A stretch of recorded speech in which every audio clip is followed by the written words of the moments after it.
Ako po ang anak ni Anong Tabakero. Ay, Simula nung ba't ginawa tinatakpan mo ang si Daddy? pagdiriwang ng ating Sorry po.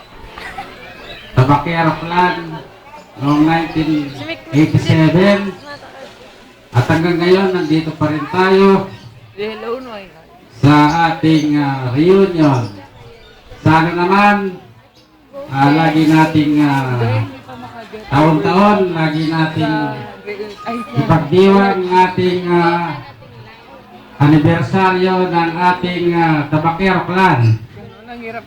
Maraming pong salamat sa inyong pagdalo sa ating pagtitipon ngayon. Itong araw na ito na 25th anniversary ng Tabakero Clan. Maraming pong salamat at sana magsaya tayo ngayong araw na ito. Buong araw para